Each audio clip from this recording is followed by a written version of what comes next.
St. Lucia honors President Bola Tinubu with highest national award. We can resume cultural exchanges and believe in economic development. You have done well. Experts in oil and gas industry laud President Tinubu's bold reforms in the sector.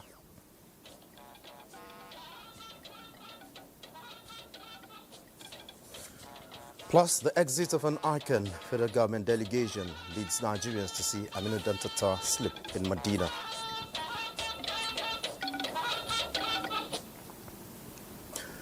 Good evening and welcome to the Network News. I am Olajide Bello, and joining me from Lagos is Adiola Komiakere. Benny Adams will keep us up to speed in the world of business. Benny, what's trending?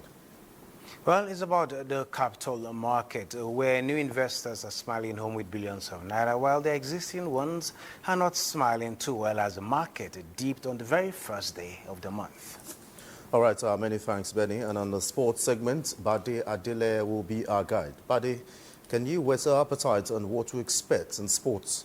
Well, Olajide, the King's Baton Relay for the 2026 Commonwealth Games is in Nigeria. We'll update you on today's activities. Many thanks, Bade. Remember, you can watch this broadcast live on our website, nta.ng/live, and on our other social media handles displayed on your screen. President Bola Tinubu has been honored with the highest national award in St. Lucia, Knight Commander of the Order of St. Lucia. Governor General of St. Lucia, Cyril Errol Charles, conferred the honor on President Tinubu for his role in establishment of a firmer relations with his country and members of the Organization of Eastern Caribbean States. State House correspondent Musbad and Wahab report. The government of St. Lucia chose a way, the highest one, to appreciate President Bola Tinubu for his unprecedented decision to rekindle the bond of unity with their country and strengthen ties with the Eastern Caribbean nations. A step that resets the relations between brothers separated by distance.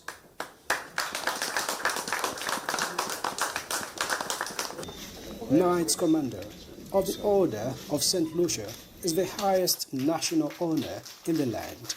This is an appreciation of the closer relations imminent for the peoples of both countries.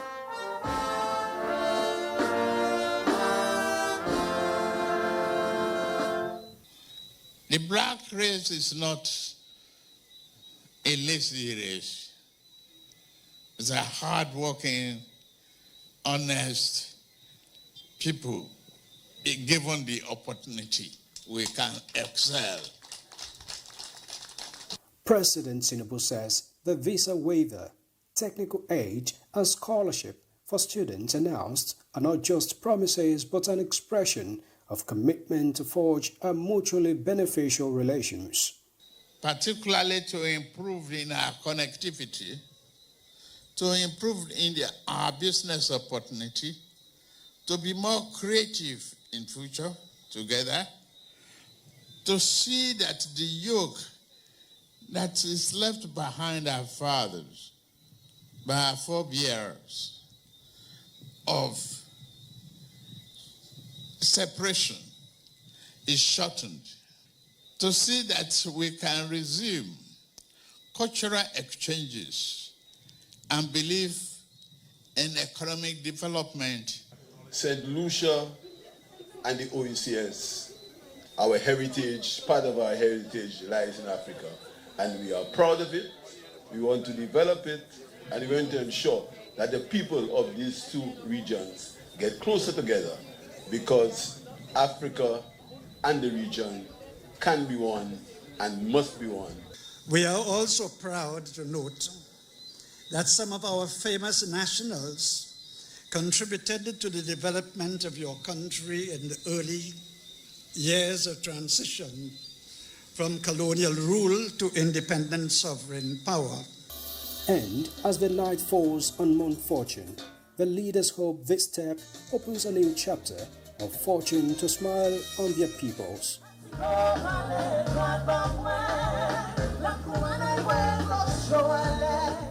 In Castries, St. Lucia, Muspa, and Wahab, NTA News. Back home, President Bola Tinubu says a functional capital city is the foundation upon which a functioning nation is built, noting that the ongoing infrastructure developments across the Federal Capital Territory is a testament to his administration's commitment to building an inclusive and thriving Nigeria. Represented by Vice President Kashim Shettima, the president said this when he inaugurated the collector road CN8 Asokwa-Okon Way and the connecting roads in Dakibiu district in Abuja. State House correspondent Abdurrahman Jibrila reports. First day of July in the Federal Capital Territory of Nigeria, a rainy day that almost put everything to a standstill, was due to the importance of road infrastructure and Abuja city expansion. The newly constructed connector road CN8 along Obafemi Awolowo Way has witnessed a presidential inauguration. Awarded in September 2024 with a time frame of 15 months, was completed within 8 months. We want to also appreciate the users of the road and also the residents of Dakibiu district for their patience throughout the construction period.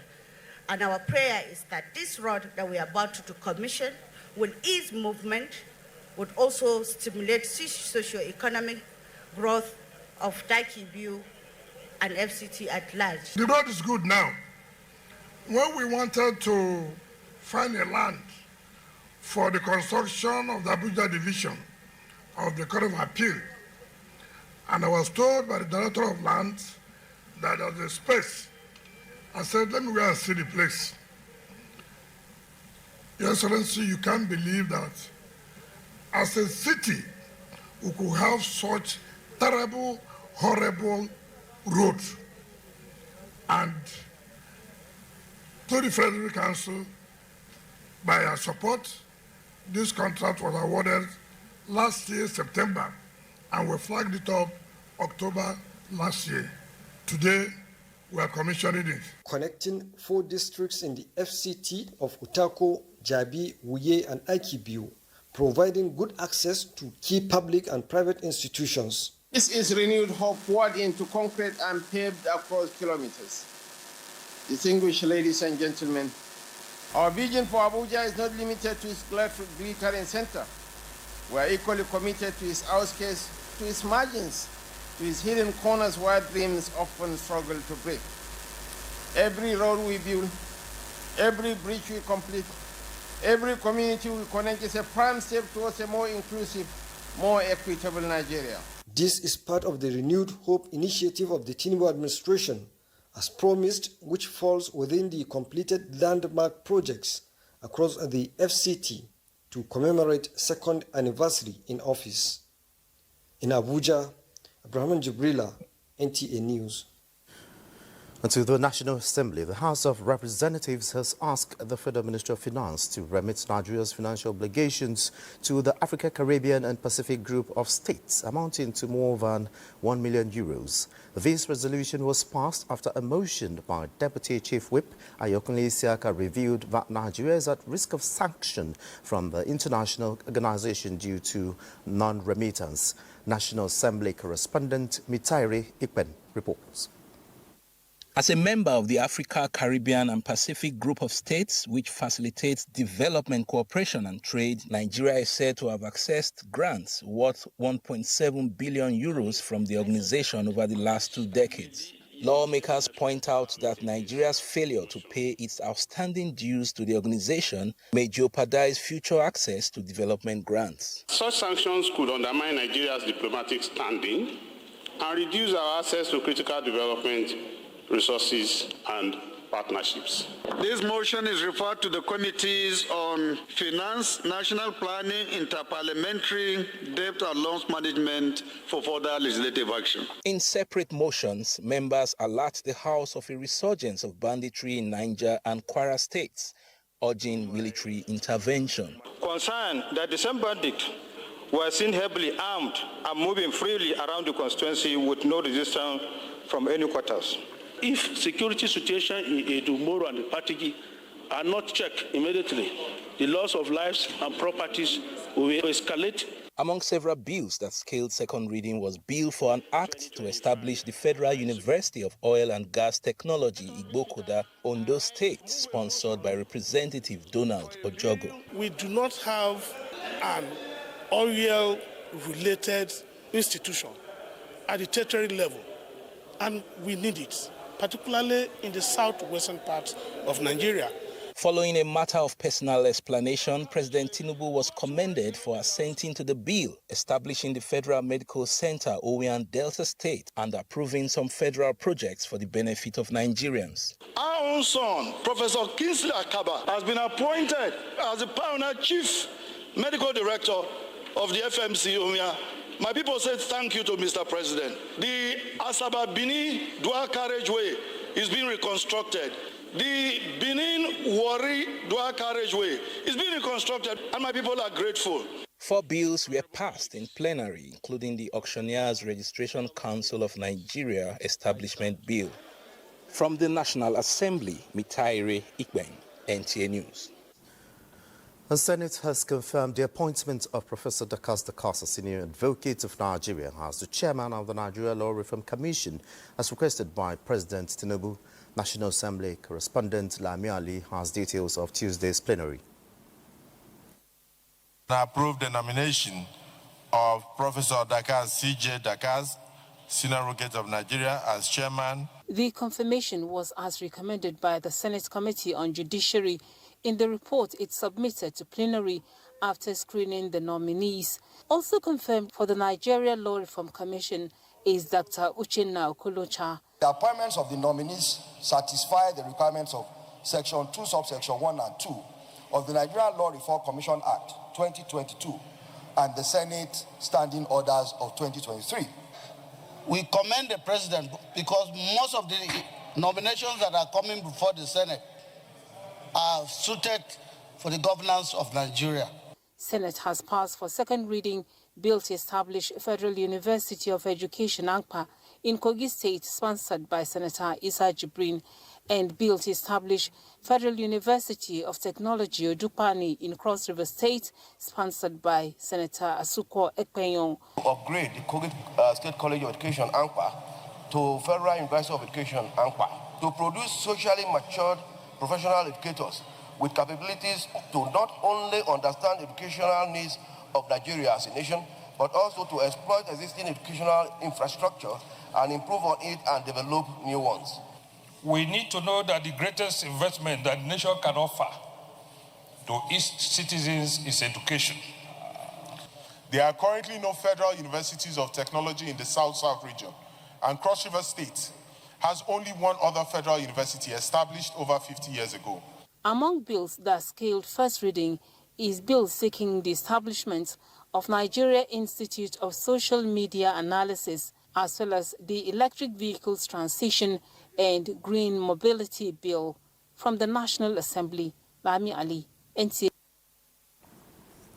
To security matters, in a significant step towards enhancing national and regional security, the National Counter-Terrorism Center, NCTC, Office of the National Security Advisor, convened a high-level platform to review and validate the revised National Counter-Terrorism Strategy, NACTEST. Defense correspondent Ismail Musa reports that the NCTC, in collaboration with the UN and EU, are conducting the exercise in Abuja. For more than 14 years, Nigeria has been combating terrorism, mostly in the northern part of the country. To harmonize and expand the fight against the transnational security threat, the federal government developed the National Counter-Terrorism Strategy in 2014. This crucial program aims at enhancing the country's security framework by reviewing and refining Nigeria's counter-terrorism strategy.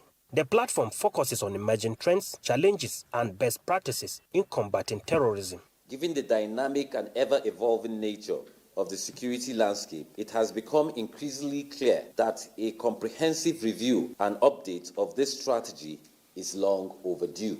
This is necessary to ensure It reflects emerging threats, the evolving tactics of terrorist organizations, and the invaluable lessons learned from our counter-terrorism operations over the years. As we review and finalize the draft strategy, we must ensure that it meets legal and international requirements, including human, gender, and humanitarian law. Our strategy must ensure that all ministries, departments, and agencies understand their roles and responsibilities as it relates to the implementation of the strategy. The outcome of the review will inform policy decisions and strengthen the country's counter-terrorism efforts. The National Counter-Terrorism Center stressed that terrorism is not only a security challenge, but also a socio-economic threat that requires a whole-of-government and whole-of-society approach to combat. In Abuja, Ismail Musa, NTA News. And talking health, Nigeria is set to host the landmark Global Antimicrobial Conference in 2026, reaffirming President Bola Tinubu administration's leadership in health security. Speaking when the Ministerial Planning Advisory Committee for the 2026 AMR Conference met in Abuja, Coordinated Minister of Health and Social Welfare Professor Muhammad Ali Party says coordinated multi-sectoral action involving a One Health approach would be deployed, demonstrating government's strong commitment to safeguarding public health and food systems. By working together, we can mobilize expertise across various sectors and disciplines to develop sustainable multi-sectoral approaches and solutions that will protect human health, animal health, and the environmental ecosystem. The global conference is scheduled to hold in June 2026. The remains of a renowned Kano-born business icon and elder statesman Aminu Hassan Dantata has been laid to rest in the holy city of Medina in accordance with Islamic rites. Abubakar Kwanga reports that amongst those who attended the funeral and offered prayers for the repose of his soul were federal government delegation led by the Minister of Defense Muhammad Badaru Abubakar. Abubakar Kwanga reports. That was the last of once-a-time a towering figure in the global business space and a non-Nigerian of 4 generations, Alhaji Aminu Al-Hassan Dantata, signing out in the holy city of Medina.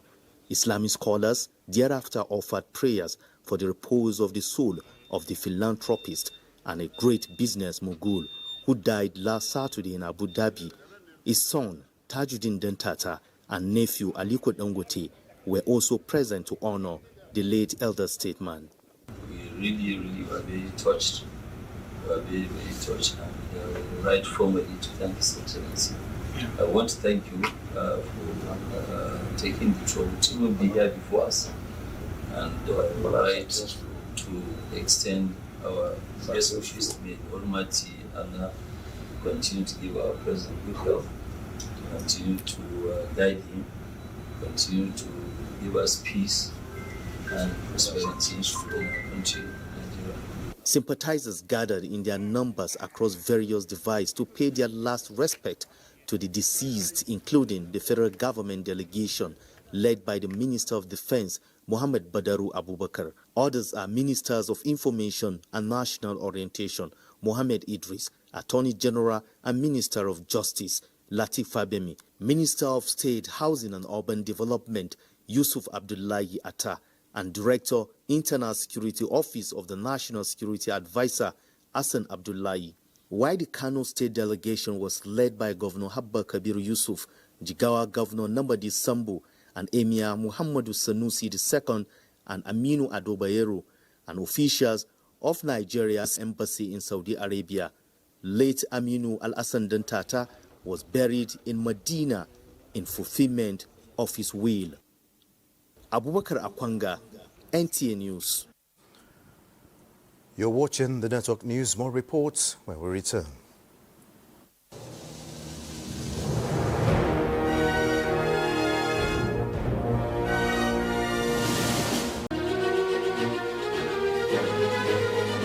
Cara Smart Balance Oil. Good food, no worries.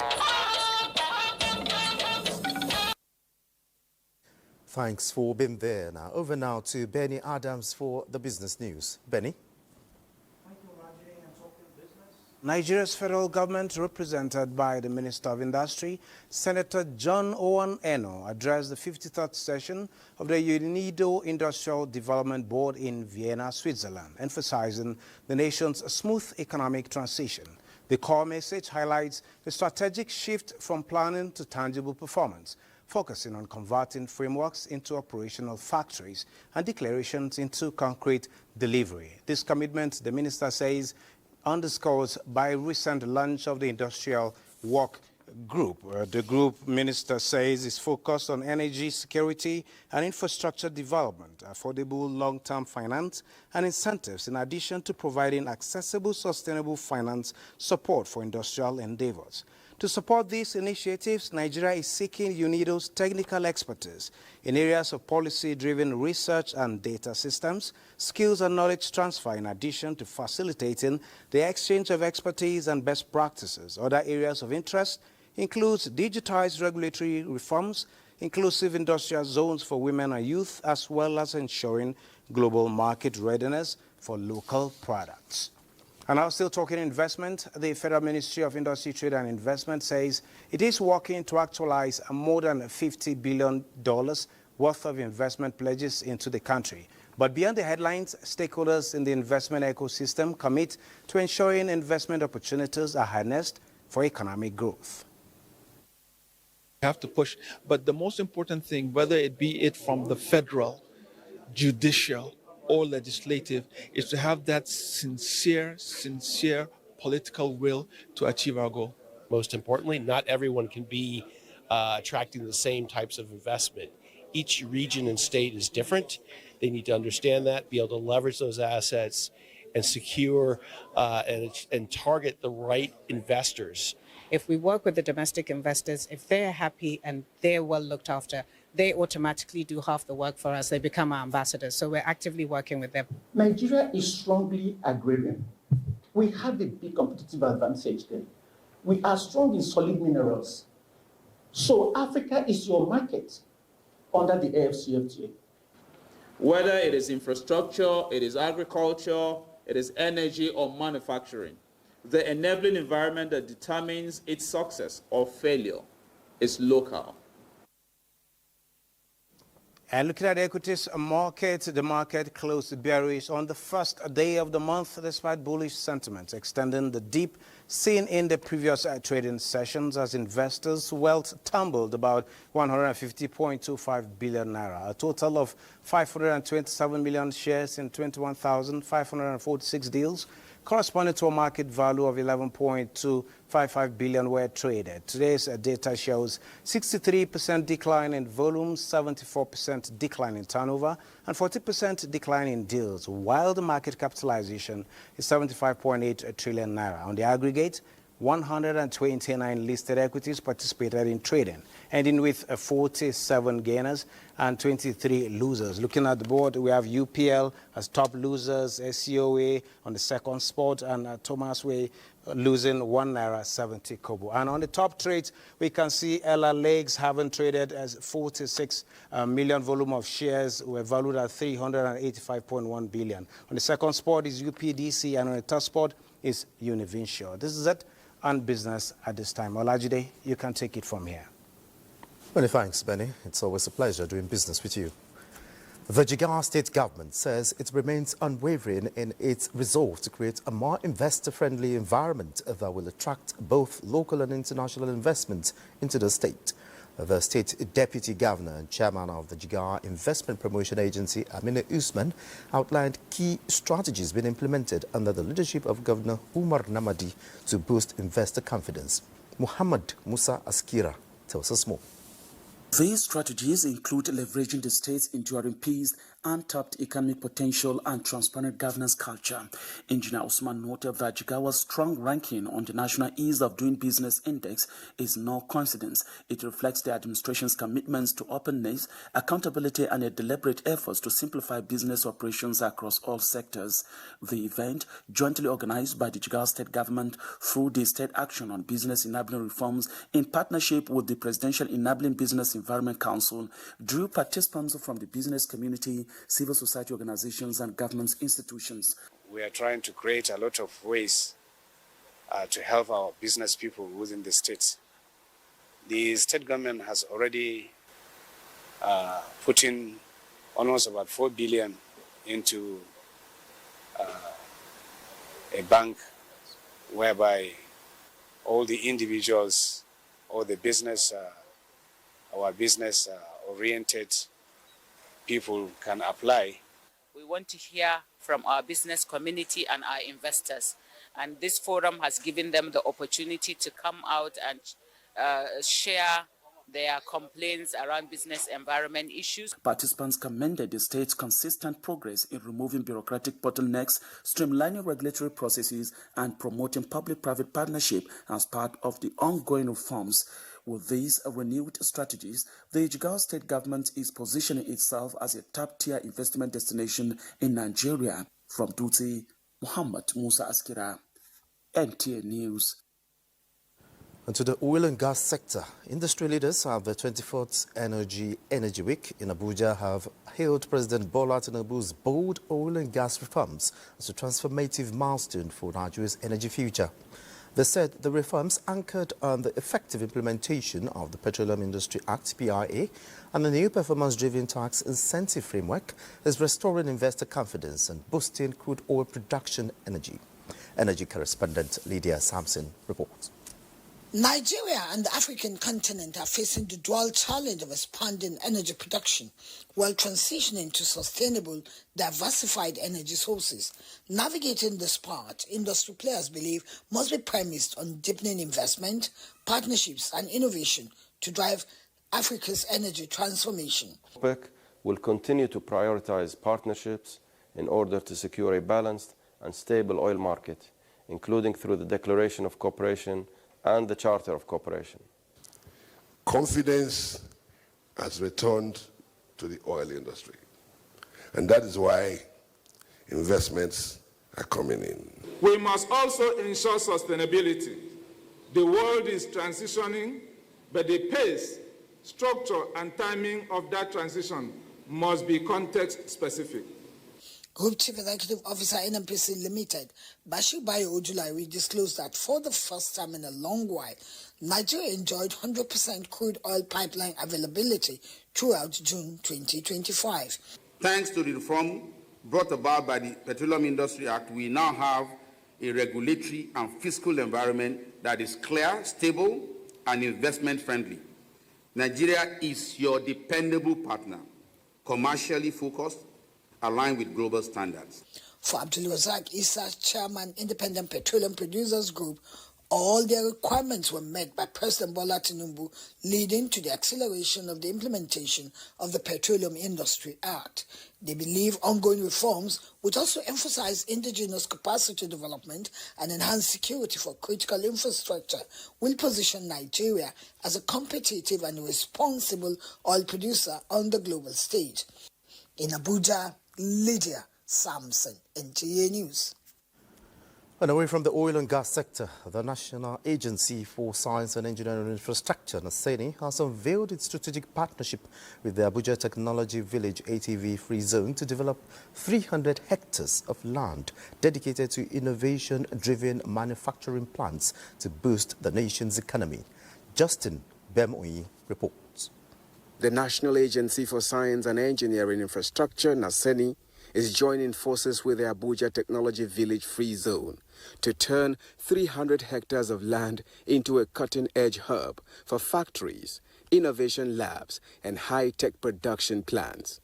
This partnership marks a strategic shift from research to large-scale industrialization, with NASENI leveraging both local expertise and foreign investments to drive the project forward.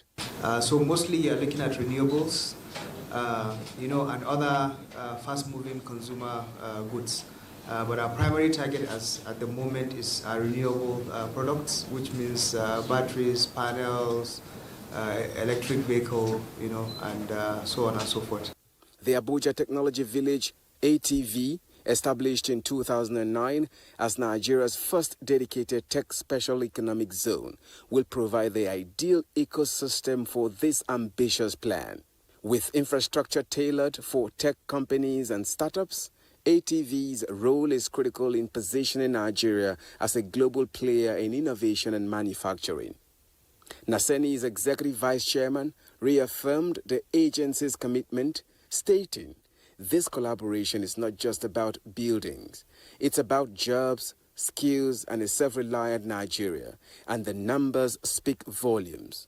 300 hectares dedicated to domestic tech production, thousands of jobs expected to be created, and a reduction in Nigeria's reliance on foreign technology imports." Well, we intend to move to site immediately by next week, so we'll start scratching the surface. As construction prepares to begin, industry analysts say this could be the catalyst Nigeria needs to compete regionally and globally. Justin Bemunyi, NTA News.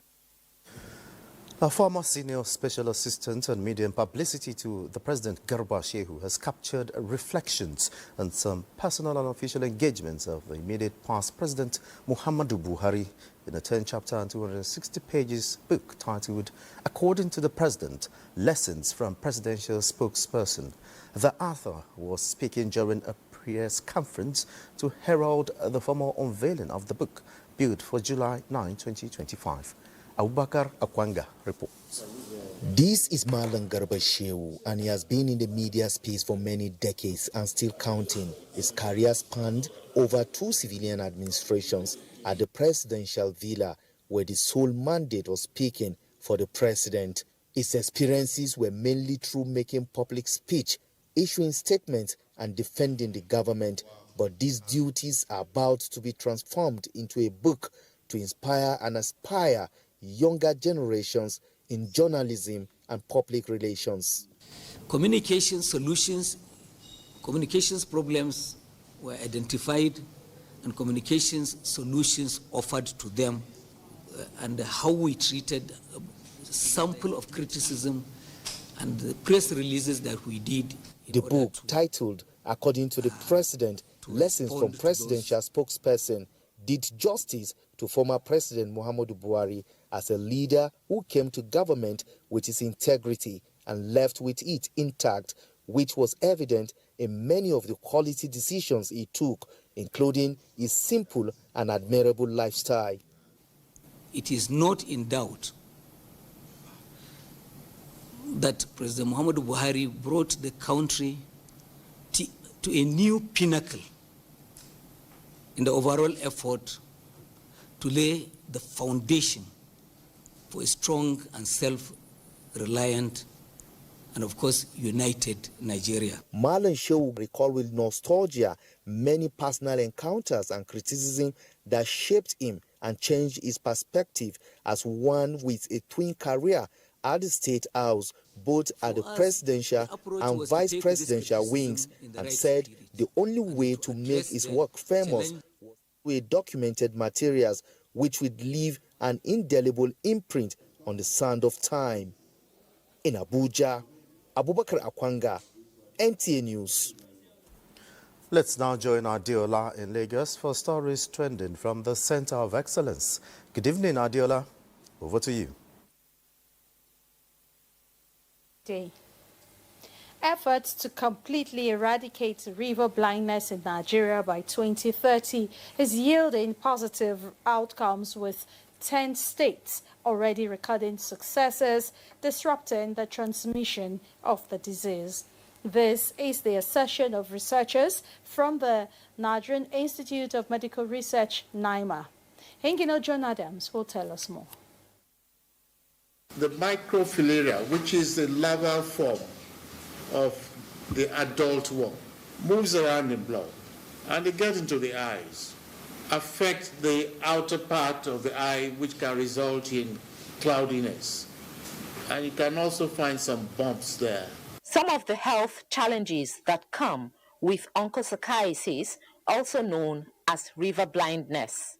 Nigeria, one of the countries battling with the disease, has been on the journey to controlling and eliminating it for the past 15 years, targeting 2030.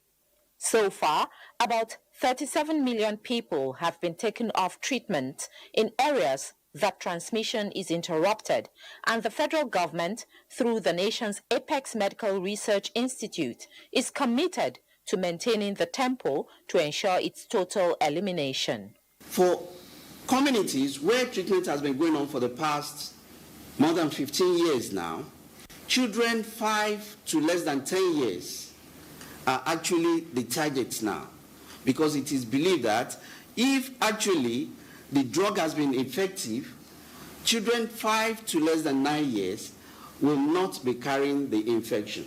Researchers speak on interventions in the fight against HIV and malaria. The funders and policymakers to integrate empowerment into HIV care programs. We have this pilot going on in 2 states in the country, Katsina, Kebbi State and Akwa Ibom.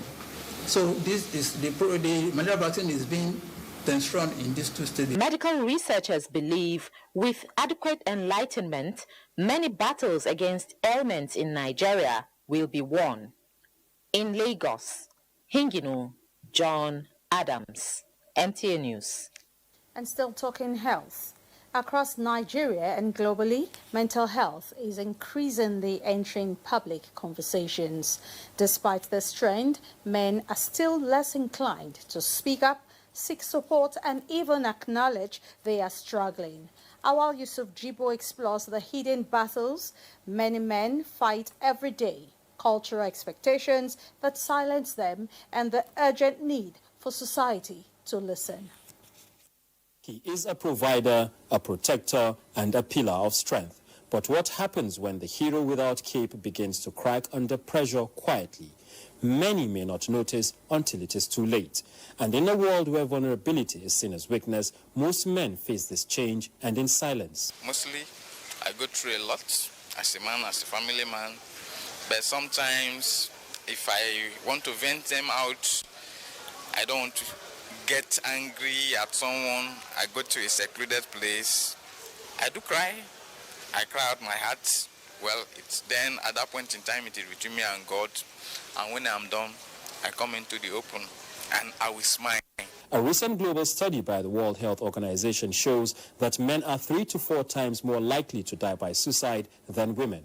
In Nigeria, where mental health issues are largely underreported and data not well captured, experts say more men are breaking under pressure from economic hardship, emotional suppression, family and societal expectations.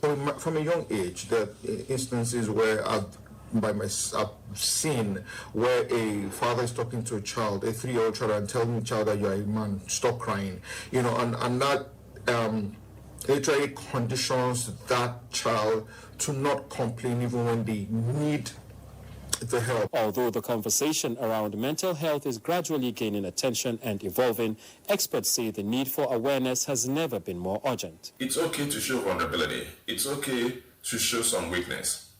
And I say to families, men deal with a lot of issues. So when you notice that father, uncle, brother, or son of yours, who normally is very ebullient, very active, and the person starts going into his shell, going into himself, it's good to tap him on the shoulder and say, we understand. Speaking up is the first brave step, but it can also be the hardest.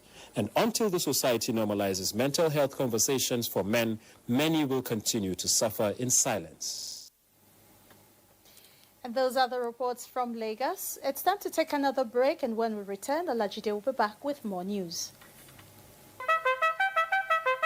The Chief of Army Staff, Lieutenant General Olufemi Oloide, Nigerian Army Medal, Member National Institute, on behalf of officers and soldiers of the Nigerian Army, cordially invites the public to the Nigerian Army Day celebration, NATCEL 2025. Theme, Developing the Soldier First Concept, imperative for Nigerian Army Transformation Drive. Date, 1st to the 6th of July 2025. Host city, Kaduna State. Schedule of activities. Friday, 27th June 2025. Jum'at prayers across all army formations and units. Sunday, 29th June 2025. Interdenominational church service across all army formations and units. Wednesday, 2nd July 2025. Chief of Army Staff press briefing at the Army Headquarters, Abuja. Friday, 4th July 2025. Golf tournament at the Ola Saad Ibrahim Golf Club, Jaji, Kaduna State. Commissioning ceremony of civil military cooperation projects, free medical and charity outreach programs by the Nigerian Army and the Nigerian Army Officers' Wives Association, NAOA. There will also be public speaking engagements, visits to selected secondary schools across the country. Saturday, 5th July 2025, Nigerian Army Day Celebration Lecture. The Chief of Army Staff Literary Competition Award Ceremony. Theme, Historical Exhibition at the Nigerian Defense Academy Auditorium, Afaka, Kaduna State. Chief of Army Staff interaction with media executives at the Nigerian Defense Academy Officers Mess, Afaka, Kaduna State. Continuation of NAOA Charity Outreach Program. And a gala night organized for officers and soldiers at the Umar Musa Yaradua Conference Center, Murtala Mohammed Square, Kaduna. Sunday, 6th July 2025. Grand finale of the Nigerian Army Day Celebration 2025, featuring parade, equipment display. But in many communities across Nigeria, gender-based violence is still being justified in the name of tradition. Now traditional rulers are being called to take action, acknowledged enhancing training by UN Women and Ministry of Justice in Abuja. King Apollos II emphasized the need for royal fathers to lead in enforcing changing perceptions that protect the rights and dignity of all, especially women. Ngozi Technical has the details. A convergence of custodians of culture, values and norms, brainstorming to find lasting solutions to the incessant cases of violence meted against women, girls and other vulnerable members of the society under the guise of culture and tradition. As statistics reveal that more than 30,000 cases of gender-based violence were reported between 2022 to 2024. King Apollos II, the Egbere Emere Okori and One Ene Ncha the 10th in Eleme, River State, known as an advocate of gender equality and fairness, emphasizes that curbing the situation requires action than statements. We have to minimize this pandemic of wife killing husband, husband killing wife. We have to calm down, and it can only calm down by engagement with them and orientations, counseling. And community leaders must be aware, be made aware of the various patterns they take, and therefore be able to be equipped to know how to handle them in their various communities. The conveners, on the other hand, itemized some bottlenecks, highlighting the importance of the training to crisscross knowledge among the royal fathers. Cultural practices, challenges, weak laws in the prevention and punishment. Your continuous advocacy, coordination, and policy guidance has been critical in shaping a Nigeria where every woman and girl can live free from violence. Paper presentations centered on community gender justice, a model for prevention and response to sexual gender-based violence. In Abuja, Ngozi Technical, NTA News. The federal government has unveiled the new National Energy Master Plan to subnationals, tasking state governments to increase investment in the electricity sector. In a statement by the Energy Commission of Nigeria, ACN, Kogi State Government indicates interest to leverage the new policy document to catalyze investment in the power sector. The new National Energy Master Plan provides for implementation solarization program for Nigeria to achieve the 30,000 megawatts power generation from off-grid renewable sources. Kogi State Governor's visit to ACN, the Commission Director General Dr. Mustafa Abdullahi says demonstrates commitment to the new National Energy Master Plan and the green hydrogen plant being built in Kogi State, among other power projects.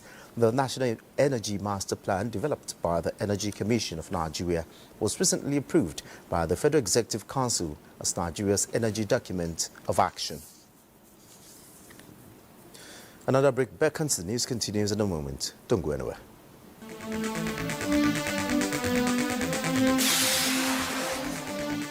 Tax reforms and new economic governance, defining fiscal policies and revenue framework. The new reforms relieving the poor, low-income earners, small businesses, and unifying taxation, in addition to eliminating the fragmented tax system across the country, while achieving transparency and coordination across the country. These and more on NTA Tuesday Live coming up on the 1st July 2025. NTA Tuesday Live, every Tuesday at 10:30 p.m. It promises to be incisive and educative as ever. Join us. The Financial Services Regulation Coordinating Committee, FSRCC, in collaboration with the National Broadcasting Commission, NBC, wishes to draw the attention of the public to the worrisome increase in the activities of illegal financial operators, IFOs, which threaten public trust and the stability of the Nigerian financial system. The FSRCC and NBC hereby advises the general public to refrain from dealing with unlicensed financial operators who deceive individuals with unrealistically high investment returns. Make sure to verify the licensing status of such companies and schemes on this website. To report any suspicions of illicit financial activities, call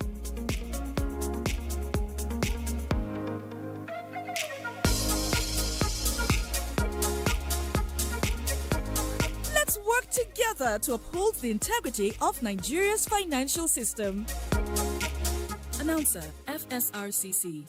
Are you ready? Join us on Reshaping Democracy, a groundbreaking program on the network service of the NTA, where citizens get the chance to ask ministers, heads of ministerial departments, agencies, and other top government officials questions on their performance and delivery of mandates. With no sector of limits, conversations build around bridging communication gaps for feedback and effect as our guests engage with the people they serve. How does ND foster partnerships with organizations, government agencies, NGOs, among others?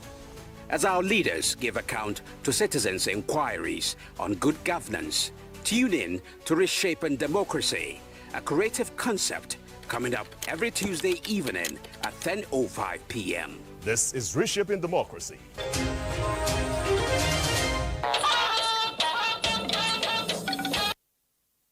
Glad to know you're still there. Over now to Badi Adile for sport updates. Badi.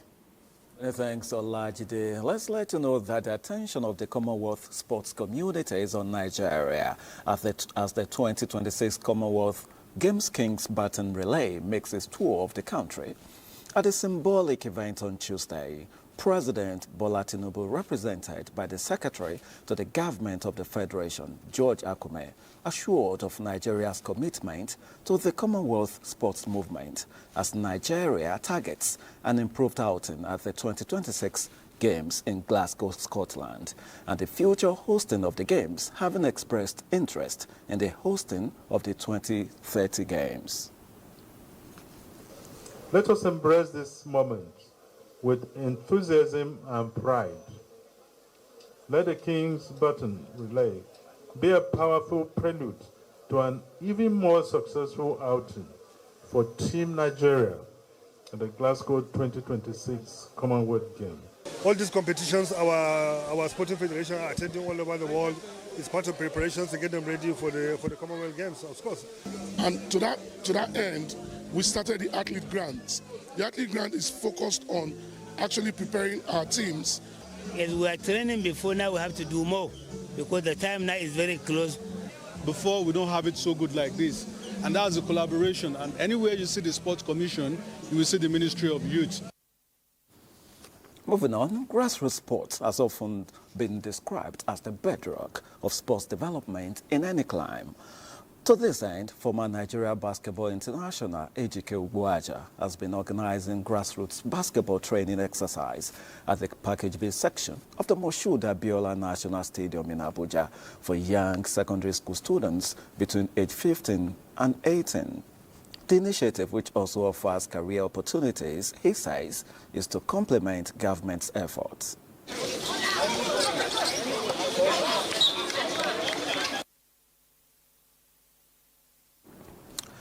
Moving on, the FIFA Club World Cup in the United States of America continues to deliver shocks and surprises with just a game left in the round of 16 stage as Real Madrid and Juventus are currently facing off. The biggest shock came earlier on Tuesday as defending champions Manchester City were knocked out of the World Cup at the last 16 stage after being stunned in extra time by Saudi Arabia side Al Hilal in an incredible 7-goal thriller. At the moment, Real Madrid are 1-0 up, courtesy of Gonzalo Garcia's 54th minute strike. That does it on sports tonight. Let's return to Olajide. Many thanks, Bade. And up next is the weather forecast. Welcome to the weather forecast. In the past 24 hours, most parts of the country experienced rainfall with the highest amount of 107 millimeter recorded in Sokoto State. This satellite imagery shows developing weather systems across the country. As a result, for Wednesday, we expect low to moderate rainfall in many areas, particularly later in the day. Low rainfall with amounts less than 10 millimeter is anticipated over the northeastern states shaded in green, while moderate rainfall between 10 to 20 millimeter to other parts of the country indicated in yellow. Due to the persistence in the rains and increasing soil saturation, flooding is likely in some areas. So we advise road users and airline operators to take necessary precaution, especially in light of reduced visibility. Stay tuned for the temperature forecast. Stay safe, and thank you for watching.